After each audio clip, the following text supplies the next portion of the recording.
Alô, Beth. Está começando o nosso programa sobre a Semana de Arte Moderna. Já lá se vão 90 anos, Beth. 90 anos daquela semana que abalou as estruturas. Você vê que a palavra moderno até hoje é carregada de novidade. Fui pelas ruas de São Paulo, pelos museus, tem muito mito, né? Pelos ateliês, indagar que história é essa.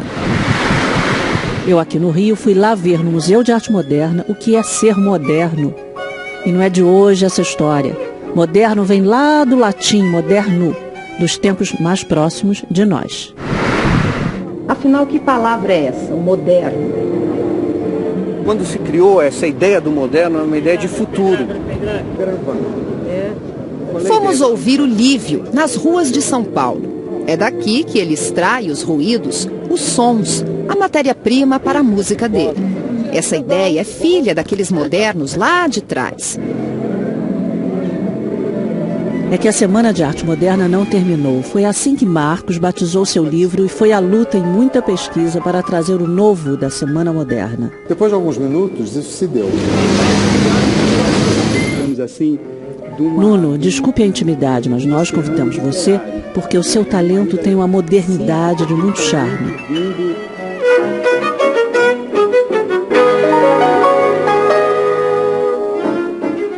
E foi no Museu de Arte Moderna do Rio que o poeta Eucanaã nos contou que teve gente que não foi à Semana de Arte Moderna. E sabe por quê? Porque não quis. Ele não foi à semana porque não quis ir. Vamos lá.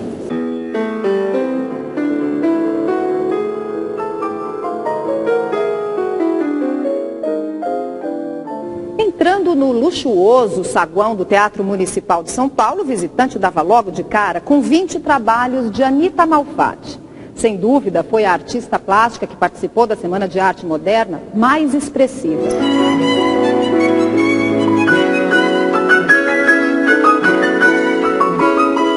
De frente com a Anita, desse outro lado, o carioca Di Cavalcanti.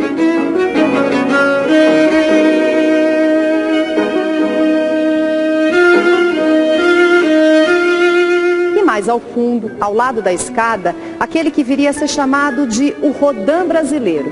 Vitor Brecheret também participou da semana. Ao todo, os artistas convidados mostraram aqui cerca de 100 peças.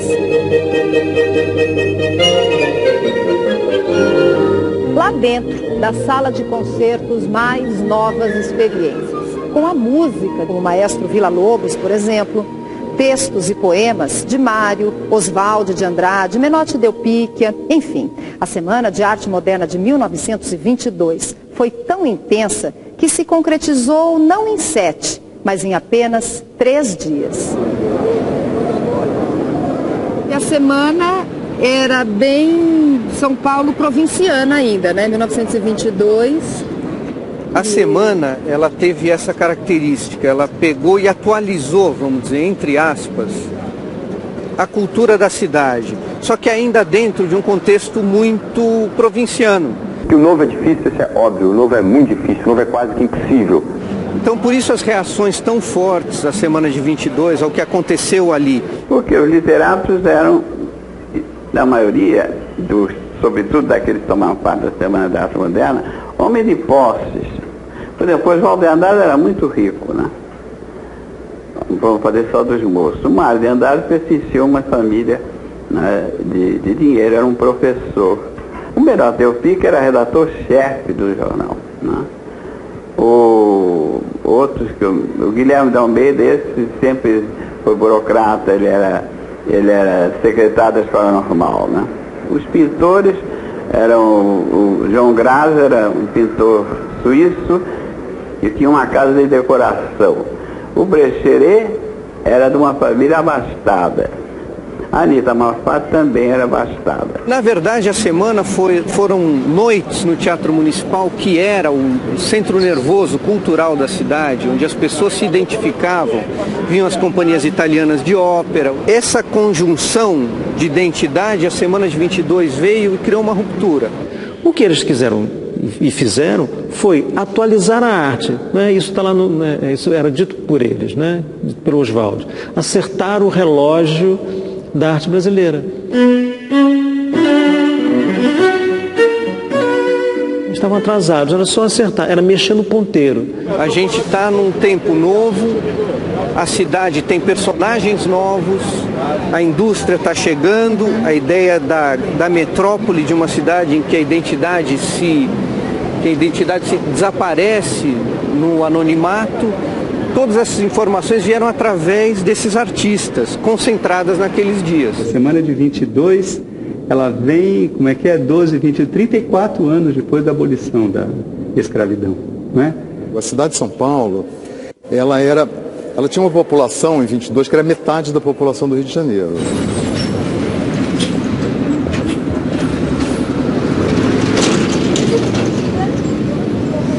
A cidade era a capital de um estado que se tornou imensamente rico com o café. Quando o café veio do Vale do Paraíba, chegou em São Paulo, e aqui, para você ter uma ideia, 80, 90% do café que era consumido no mundo era brasileiro, e desse café brasileiro, tipo 70, 80% era produzido em São Paulo.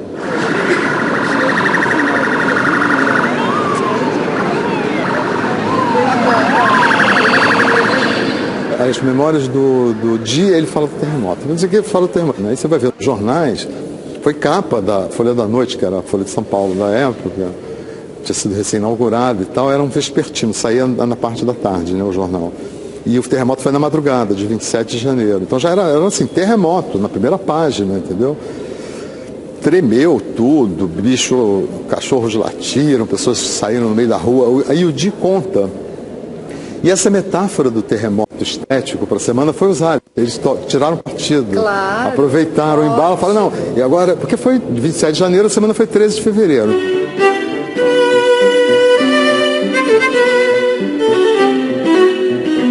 Anita Malfatti, em 17, ela já tinha, em 1917, 5 anos, portanto, antes da semana, ela já tinha tido contato com a formação do expressionismo na Alemanha, já tinha tido contato com artistas europeus que fugiam da guerra para Nova York. Ela foi o grande nome da semana? Sim, eu acho que sim, ela foi o grande nome da semana.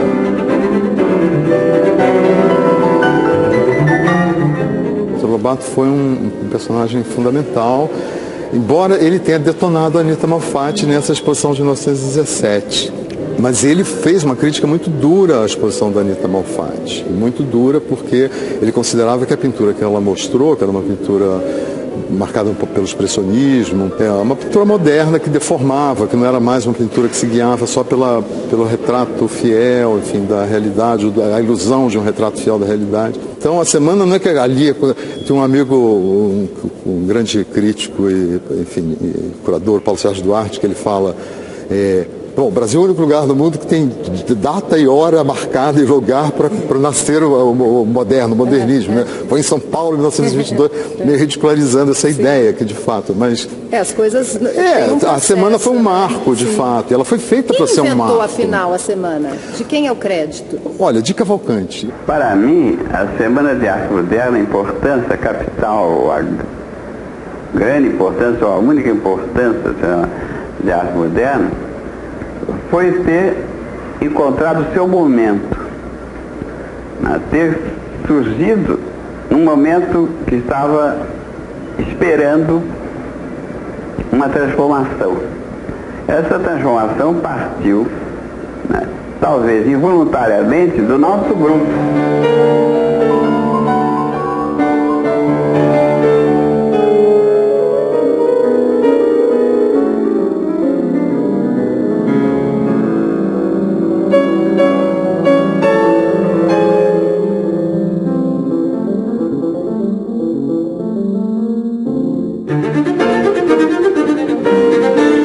Houve muita vaia lá dentro? Houve muita vaia. Houve vaia. No segundo dia houve muita vaia. E no terceiro dia houve vaia também. Naquele tempo era uma maneira de dizer isso é forte, isso é uma instituição vigorosa. A grande expressão usada não era modernista, era futurista. O futurismo era a palavra.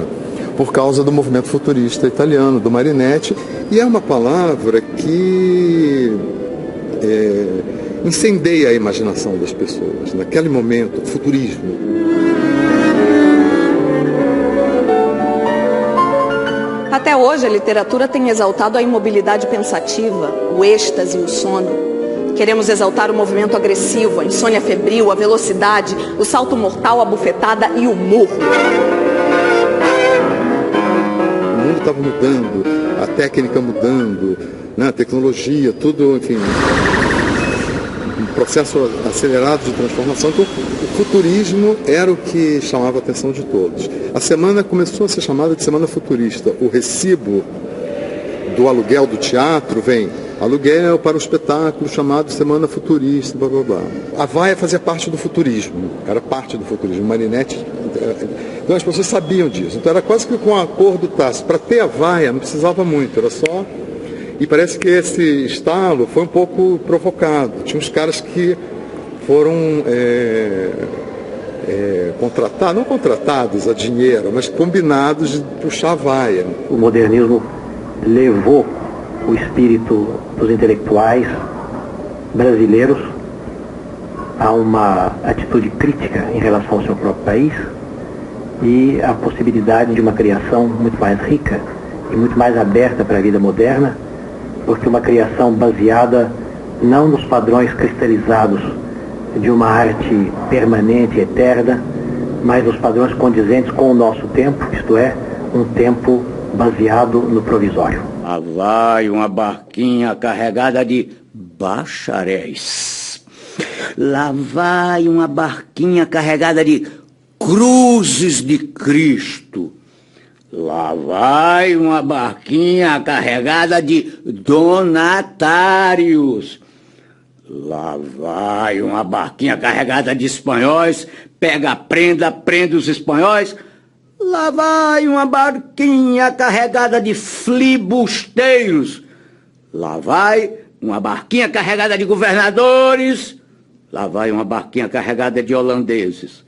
Lá vai uma barquinha cheia de índios, outra de degradados, outra de pau de tinta, até que o mar inteiro se coalhou de transatlânticos e as barquinhas ficaram jogando prenda com a raça misturada no litoral azul do Brasil. Jogando prenda com a raça misturada no litoral azul do Brasil.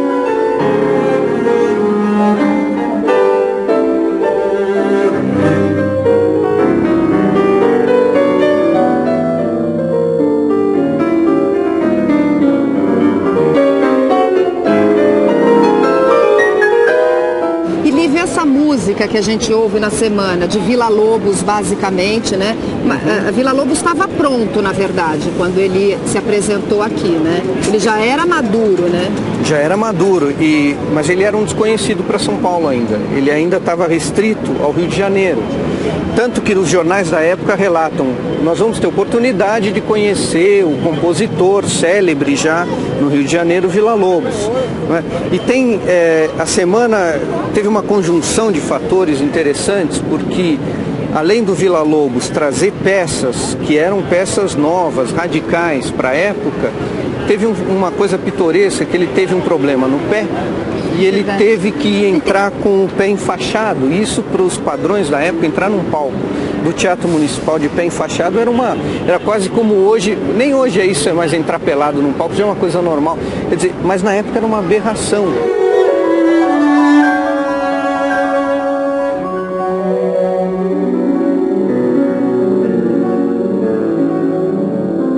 Ele combinava a informação mais recente, mais atualizada da música erudita europeia com essas raízes da música indígena e da música negra no Brasil. Só que ele tinha, esse é talvez o lado mais interessante da coisa, ele fez um imbróglio disso, um pastiche disso e criou o Villa-Lobos disso. Então não era mais a música indígena, nem a música negra e nem era a música europeia, era o Villa-Lobos. Mário de Andrade, quando viu essa cabeça criada por Vitor Brecheret, um Cristo de trancinha, pensou, isso é demais. E aquela imagem acabou provocando nele a vontade de escrever um novo livro. A atriz Alice nos conta o que Mário de Andrade escreveu. Fiquei alucinado. Palavra de honra. Minha vontade era bater. Jantei por dentro num estado inimaginável de estraçalho. Depois subi para o meu quarto, era noitinha. Na intenção de me arranjar, sair, espairecer um bocado, botar uma bomba no centro do mundo. E lembro que cheguei à sacada olhando sem ver o meu largo. Ruídos, luzes, falas abertas subindo dos choferes de aluguel. Eu estava aparentemente calmo, como que indestinado. Não sei o que me deu. Fui até a escrivaninha, abri um caderno, escrevi o título em que jamais pensara. Pauliceia Desvairada. Está fundado o desvairismo. Está fundado o desvairismo. Quando sinto a impulsão lírica, escrevo sem pensar tudo que meu inconsciente me grita. Penso depois. Somos, na realidade, os primitivos de uma nova era. Não pretendo obrigar ninguém a seguir-me. Costumo andar sozinho. E não quero discípulos. Em arte, escola é igual a imbecilidade de muitos para a vaidade de um só. Uso palavras soltas, frases soltas. Uso verso melódico. São Paulo é um palco de bailados russos. O verso harmônico e a polifonia poética. Que tal? Não se esqueça, porém, que outro virá destruir tudo isto que construí. A ideia de desvairado, ela continua presente em São Paulo porque São Paulo ainda é uma cidade em tensão constante e não uma tensão negativa, uma tensão positiva, criativa. E essa é a grande tensão que o desvairio ainda, você observa ele ainda presente no dia a dia. E não diga que a vitória tá perdida. Se é de batalhas que se vive a vida. Tente outra vez. É fácil ficar famoso em São Paulo? São Paulo é uma cidade para ficar famoso e para ficar anônimo logo depois. O Mário era um aplicado, né? Era um estudioso, aplicado, metódico, e que a questão da arte brasileira tem muito a ver com isso. O Mário vai ser um estudioso da cultura brasileira, das festas, da arte popular, das canções, ele vai da arquitetura, ele vai fazer a ideia do Mário é fazer um levantamento do que é o Brasil. Levantamento mesmo no sentido etnográfico, né? É preciso descrever, é preciso conhecer o Brasil. O modernismo no Brasil foi uma ruptura, um abandono de técnicas e princípios consequentes, uma revolta contra o que era a inteligência nacional. Se é para contribuir, né, com a arte, dando a ela uma especificidade, e se essa especificidade é o Brasil, é preciso saber o que é o Brasil, afinal de contas. E não se sabe o que é o Brasil, estando simplesmente em São Paulo. Ora, o Oswald de Andrade achava o contrário, que estando em São Paulo, você saberia muito bem o que seria o Brasil, esse Brasil hipotético. Ou melhor, a apreensão do Oswald era intuitiva. Todas as árvores, nossas florestas, têm. Todas as árvores têm. Todas as árvores menos a do bem. É bonitinho. Às vezes você vê em livros, uma pessoa ou outra escreve Mário e Oswald de Andrade. É como se o Andrade pertencesse aos dois. Não é verdade, é Mário de Andrade e Oswald de Andrade. São Andrades diferentes, né? E só é curioso que tenha havido, né, uma aproximação tão grande entre eles, para o fato de que depois aparece o tal Carlos Drummond de Andrade, né? Então o modernismo de Andrades.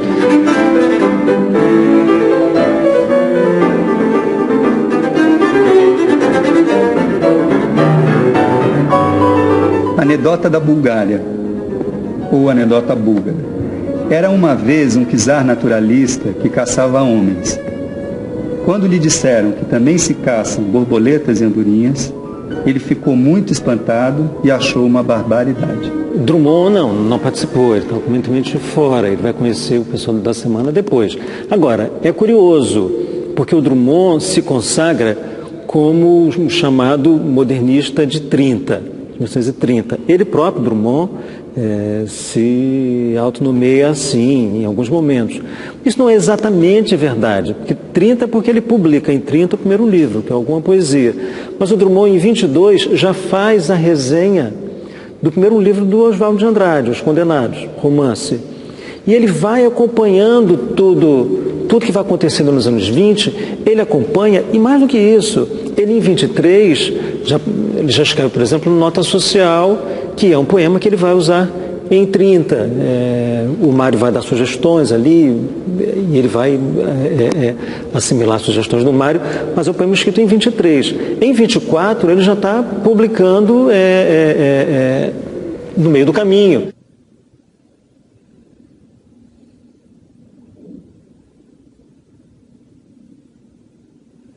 No meio do caminho. No meio do caminho tinha uma pedra. Tinha uma pedra no meio do caminho, tinha uma pedra no meio do caminho, tinha uma pedra. Nunca me esquecerei desse acontecimento na vida de minhas retinas tão fatigadas. Nunca me esquecerei que no meio do caminho tinha uma pedra. Tinha uma pedra no meio do caminho. No meio do caminho tinha uma pedra. In the middle of the road. In the middle of the road was a stone. Was a stone in the middle of the road. Was a stone. In the middle of the road was a stone. בתוך הדרך. בתוך הדרך הייתה אבן אחת. הייתה אבן אחת בתוך הדרך. הייתה אבן אחת. לעולם לא אשכח את האירוע הזה. בעיניי היפות. לעולם לא אשכח שבאמצע הדרך הייתה אבן אחת. הייתה אבן אחת באמצע הדרך. באמצע הדרך הייתה אבן אחת. Nel mezzo del cammino c'era un sasso. C'era un sasso nel mezzo del cammino. C'era un sasso. Nel mezzo del cammino c'era un sasso. O poema juntava tudo o que os modernistas mais gostavam e tudo aquilo que os não modernistas, o que os inimigos do modernismo mais detestavam. E esse poema, de fato, seguiu por muito tempo como um exemplo do que era o modernismo. As escolas, as universidades, os críticos de literatura, todos gostavam de citar esse poema como o exemplo do modernismo. A gente veio parar no começo da Líbero Badaró. Aí funcionava um QG, vamos dizer assim, uma garçonnière, né? Do Oswald. Do Oswald. Porque o Oswald de Andrade, hein? Nada de yoga, eu também não aceito yoga, para mim é yoga. Devia ser muito bom, né? O encontro lá, né? Tanto que gerou... Poemia. E eles escreviam de brincadeira, né? Um caderno, e esse caderno foi editado e tem coisas incríveis ali. Mas era uma época de efervescência muito intensa, porque eram jovens que respiravam uma liberdade que a cidade ainda não respirava, né? E eles praticavam essa liberdade, não é? E isso num período que foi os anos 20, até o fim dos anos 20, até quando cai o café, quando a Bolsa derruba o café, aí a gente entra numa fase difícil para a cidade e para esses artistas também, uma fase de engajamento político, de luta política. Você tem o governo Vargas, mas esses anos 20 foi a nossa Belle Époque, foi o momento em que se pensava que a liberdade era individual, era possível, não é? Não havia limite para isso, que só foi ser retomado com os hippies nos anos 60, um pouco essa ideia dessa atmosfera. E um endereço é esse aí, né? Líbero Badaró. Pois é. Claro que não era num prédio desse, era num sobrado. São Paulo tem isso, né? Ela desmonta tudo que ela tem de identidade e reconstrói. Desmonta e constrói, desmonta e constrói.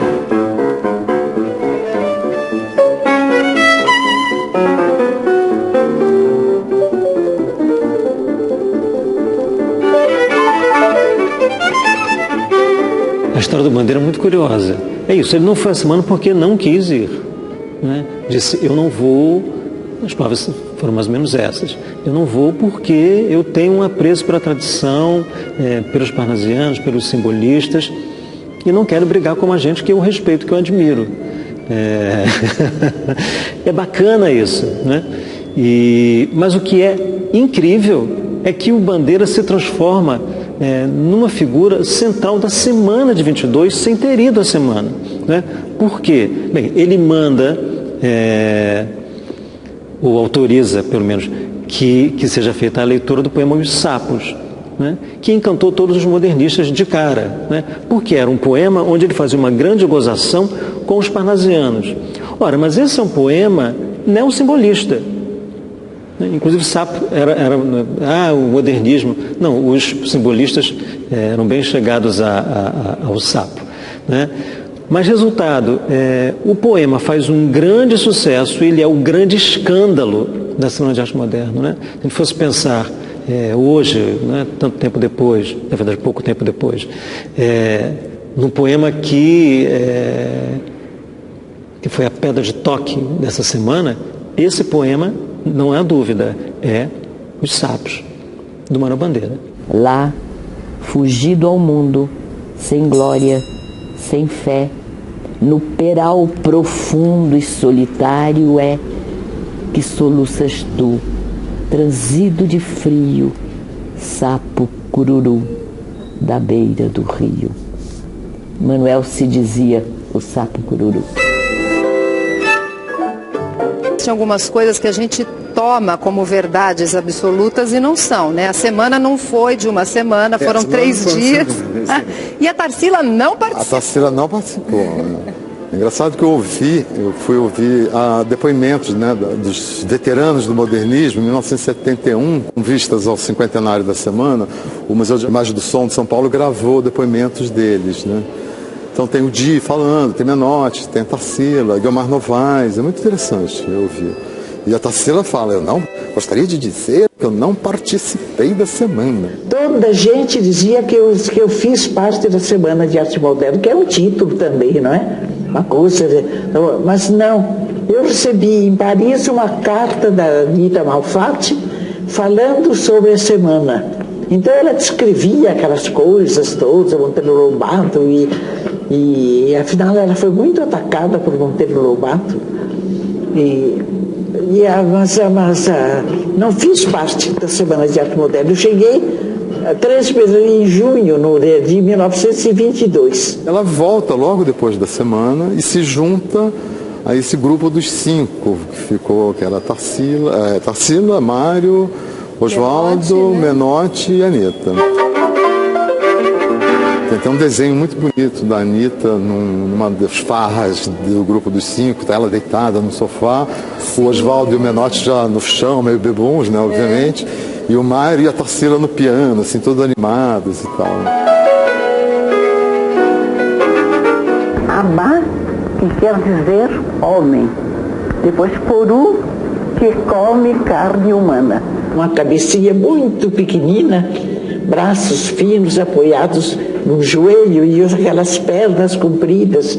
Era bem deformado mesmo a coisa. Então, Oswaldo ficou entusiasmado com isso. Então ele disse, vamos fazer um movimento em torno desse quadro. Quando ele veio, ele telefonou para o Raul Bope. Então falaram, venha ver uma coisa aqui, sem dizer o que era. O Raul Bope ficou assustado também. Porque Oswaldo queria dar também o título de selvagem, uma coisa... Mas o que representa o quadro, Tarsila? O quadro, uma figura, não é? Uma figura... depois eu me lembrei, não sabia por que é que eu tinha feito, eu mesma não sabia. Então comecei a pensar, depois eu vi uma amiga que tinha disse, Tarsila, que coisa... Quando eu vejo um quadro seu que é de antropofagia, eu me lembro de uns pesadelos que eu tenho. Aí eu digo, então uma coisa onírica, uma coisa assim, de intelectual, coisa, pensei logo nisso. Então, aí que eu comecei a me lembrar que quando éramos pequenos, todos lá da fazenda São Bernardo, as pretas todas lá, tinha muitas empregadas, não é? Porque ali numa fazenda assim, sempre há muita gente, não é? Então elas chamavam todas as crianças e levavam para um quarto grande e mostravam, dizendo, olha, aqui tem assombração nesse quarto. Nós todos se tremíamos de medo, né? Então começaram a contar que tinha lá uma assombração que dizia, eu caio, e de repente caía um braço, caía uma perna, e ia caindo aos poucos lá do forro da casa. E depois que nós ficávamos tremendo de medo aqui, no fim nós corríamos, abríamos a porta e íamos embora de medo, né?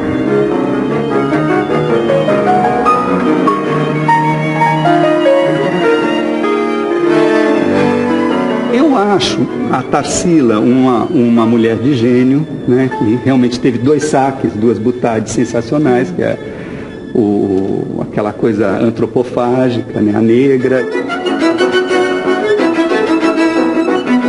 A Negra é um grande quadro. O que é bacana na Tarsila em especial é que aquilo realmente pegou um pouco da leveza da poesia do Oswald, está lá, entendeu? As 4 gares: infância, o camisolão, o jarro, o passarinho, o oceano, a visita na casa que a gente sentava no sofá. Adolescência, aquele amor, nem me fale. Maturidade. O senhor e a senhora Amadeu participam a Vossa Excelência o feliz nascimento de sua filha Gilberta. Velhice. O netinho jogou os óculos na latrina.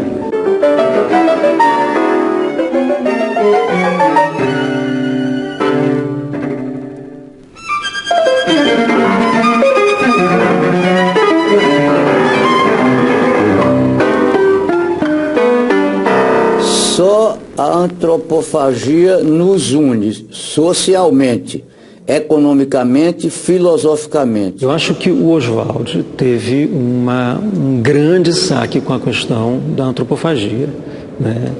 Isso eu acho absolutamente genial. Tupi or not Tupi? That is the question. É uma metáfora muito forte, tanto que ela é usada ainda hoje, né? De maneira mais ou menos feliz, né? Mas ela serve para muita coisa. Tinha uma questão específica ali. A devoração não é de qualquer coisa. É devoração, e também não é uma coisa sem um destino, sem um desejo. A alegria é a prova dos 9. A questão é devorar o estrangeiro, devorar aquilo que não é nosso, para deglutir, transformar, né, devolvendo uma coisa já digerida, né? Ou seja, não é para se afastar do estrangeiro, a questão ainda é do nacional. Veja como a questão de 24 está, né, tá chegando aí. Ainda não é para manter a diferença, não é para criar um tipo qualquer de fronteira entre o brasileiro e o não brasileiro, o nacional e o não nacional. Ao contrário, é para fazer essas 2 coisas se fundirem. Tupi or not Tupi? That's the question.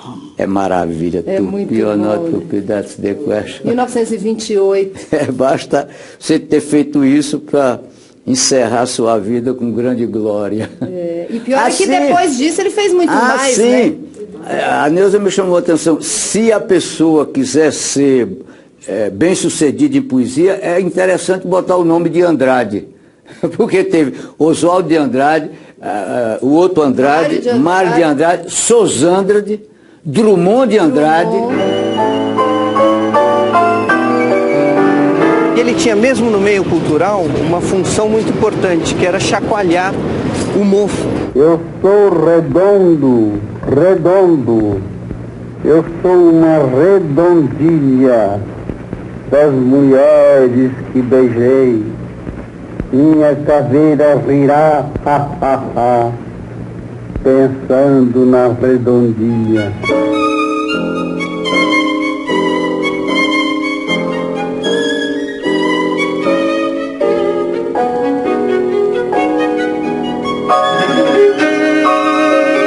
Sol. Há sol à beça. Sol aqui, se você andar numa hora de sol dessas, por todo o Brasil só encontra sol. Há sol em Porto Calvo, há sol em Ponta Porã. No mar há sol. Se você atravessar o mar e for naquelas cidades da Espanha, está assim de sol. E por todo o Mediterrâneo há sol. E no Egito e no deserto daquelas terras está cheio de sol. Só de noite é que não tem sol. Oswald de Andrade, para começar, os livros dele eram muito pouco acessíveis. Não havia. Os modernistas custeavam eles próprios as suas edições. Tiravam às vezes 500 exemplares. Distribuição não havia. Então, por isso, formou-se muita lenda em torno do Oswaldo, porque a obra mesmo não era muito conhecida. Ele foi muito conhecido como homem de ação. Isso tudo no jornal, artigo, jornal. Polemista, não é? Polemista. E ele precisava convívio. Ele era um homem que não sabia ficar só. De modo que era muito hospitaleiro, ele queria gente na casa dele. Essa sociabilidade dele era uma sociabilidade ligada à literatura, sobretudo. Ele queria falar sobre literatura, queria falar sobre arte. Ele gostava muito de explicar os pontos de vista dele, o que ele tinha feito, por que ele achava. E ele era muito bom expositor, tinha uma voz abafada, mas ele era um brilhante. Poucas pessoas eu vi dominar a palavra como Oswald de Andrade. Ele fazia da palavra da língua portuguesa o que ele quisesse. O que é interessante é o fato de que o Rio era a capital da República, então era inevitável que tudo passasse por aqui e sempre houve esse contato. O Mário vem para o Rio, né, o Oswaldo estava sempre por aqui, todo mundo circulava por aqui. Né, e, sobretudo, nós tínhamos Manuel Bandeira. Né, Manuel Bandeira estava morando no Rio. Então, o Rio não ficou fora disso em nenhum momento. Né, e você teve ali, ao longo dos anos 20, 30, gente muito importante, como o Álvaro Moreira e a Eugênia, que recebiam na sua casa toda essa gente que vinha para cá. Você teve logo depois, ali também, Vinícius de Moraes, que foi super amigo do Oswald de Andrade, né, que casou com a Tati, que era amiga de Oswald, e depois a Pagu. Então teve toda uma conversa que é mais longa, é mais complexa do que se imagina. Digamos que o modernismo fosse uma pedra que caísse dentro do movimento ali modernista, dentro de um lago, né? E essas ondas, digamos, o tropicalismo foi talvez a última dessas ondas, propriamente modernista, né? Com forte presença. O Oswald de Andrade estava muito presente com o Zé Celso, com o Vila Lobos dos filmes todos do Glauber, o Mário, né, com a refilmagem de Macunaíma.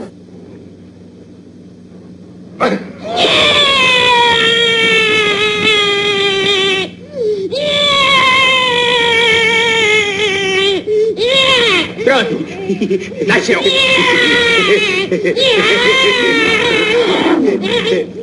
É homem, mãe! Olha só a cara dele, mãe! Não é bonitinho?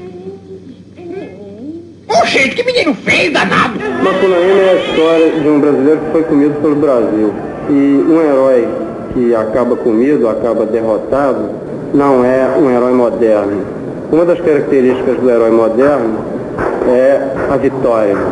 Outra das características do herói moderno talvez seja a consciência coletiva que faltava ao Macunaíma.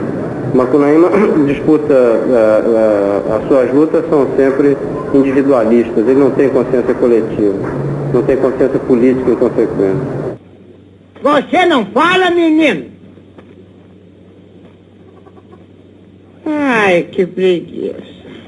Diz Oswald de Andrade, a herança mais forte são duas frases que eu acho, inclusive, que são as frases determinadoras da organização do nosso grupo. Pela unificação de todas as revoltas numa direção só.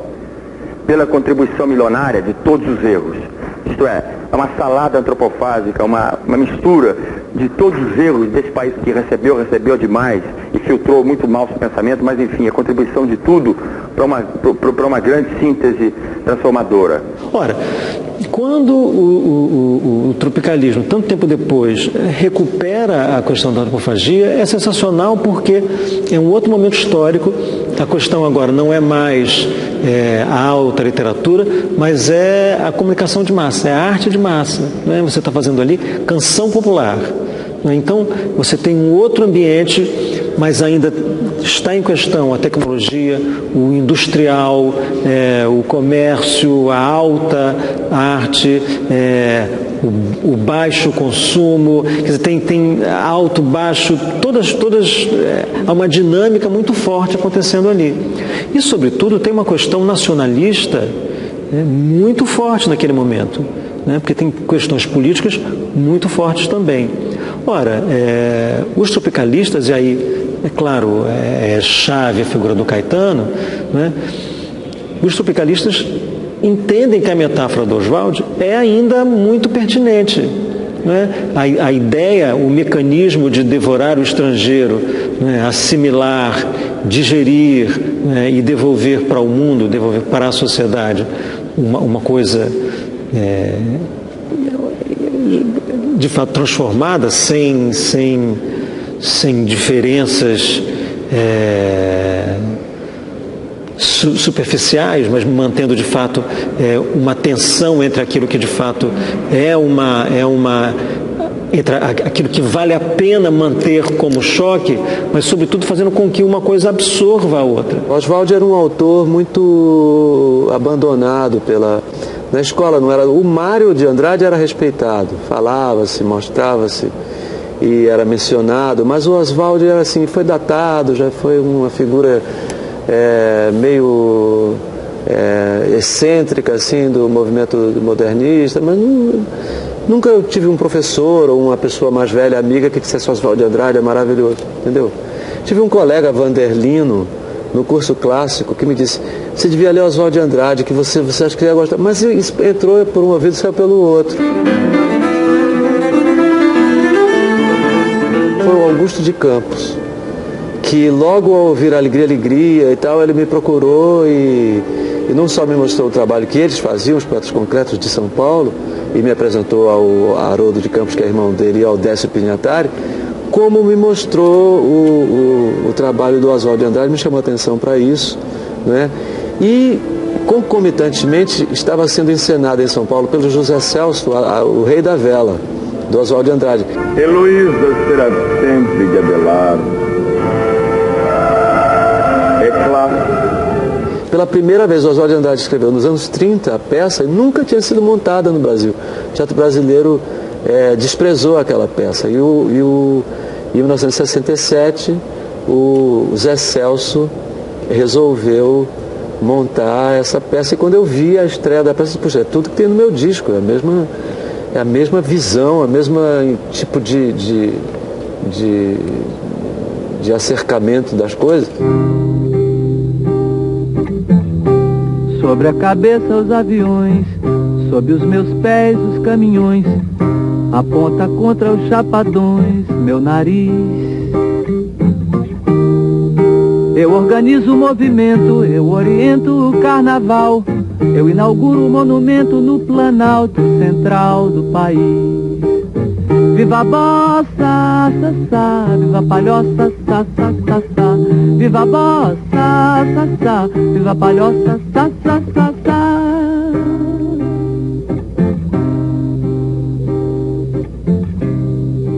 O monumento é de papel crepom e prata, os olhos verdes da mulata. A cabeleira esconde atrás da verde mata o luar do sertão. O monumento não tem porta, a entrada é uma rua antiga, estreita e torta. E no joelho uma criança sorridente, feia e morta, estende a mão. Viva a mata, ta, ta, viva a mulata, ta, ta, ta, ta. Viva a mata, ta, ta, viva a mulata, ta, ta, ta, ta. No pátio interno há uma piscina com água azul de amaralina. Coqueiro brisa e fala nordestina e faróis. Na mão direita tem uma roseira, autenticando eterna primavera. E nos jardins os urubus passeiam a tarde inteira entre os girassóis. Viva Maria, ai, ai, ai, viva Bahia, ai, ai, ai, ai, ai. Viva Maria, ai, ai, ai, viva Bahia, ai, ai, ai, ai, ai.